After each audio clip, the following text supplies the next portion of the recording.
bizarre parce que justement, il y avait souvent cette question qui revenait. Mais qu'est-ce que la Réunion? Pourquoi mes parents sont ici? Pourquoi? Ça, du coup, personne. Mais tu la connais cette histoire, toi? Pourquoi tes parents sont ici?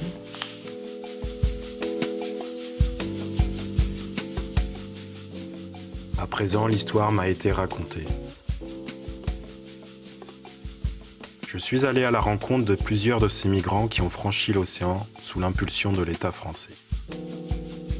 Dans ce temps-là, il avait, le parleur n'était pas, c'était dire oui, il te recrute du monde pour Simca, il te recrute du monde chez Peugeot, il te recrute du monde pour la Poste. Eh bien pour nous, c'était bien, c'était ce qu'il y avait à faire, parce qu'ils n'avaient pas d'avenir à La Réunion. Ils ne faisaient rien, ou bien alors ils travaillaient comme manœuvre ici et là. C'est-à-dire qu'on n'avait aucune image négative de la France. Et ceux qui disaient que ça ne se passe pas bien, ils veulent revenir et tout, on pensait qu'ils étaient idiots, ou bien que des gens qui ne savaient pas saisir leur chance, etc. Tu as d'un côté Debré avec les partis contre l'indépendance, et tu avais de l'autre le Parti communiste avec VHS, Paul VHS en tête, qui voulait l'indépendance. Il y a eu vraiment violence politique pour que les communistes soient virés. Pour moi, c'est tout ça aussi. C'est-à-dire que la répression n'est pas simplement une répression politique, c'est aussi culturellement une très forte refus d'une culture réunionnaise. Et c'est après qu'on a su que ces bonnes piqûres-là, elle était interdite en France chez les femmes, quoi. Mais qu'elle était faite à La Réunion pour expérimenter là.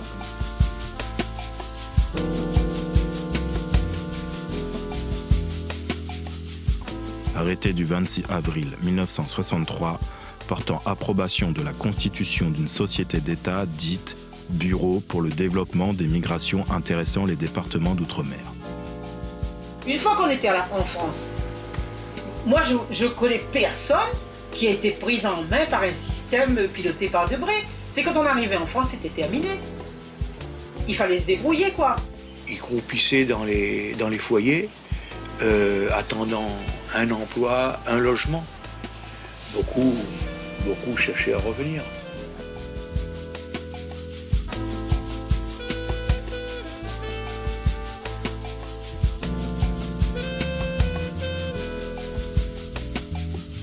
Ils ont vu aussi un regard qui était porté sur eux, qui était un regard qui était marqué par l'histoire coloniale. Donc ils ont tout d'un coup, ils ont pu se découvrir à la fois réunionnais, et puis tout d'un coup on les assimilait à des Algériens, ou à des Africains, ou à d'autres.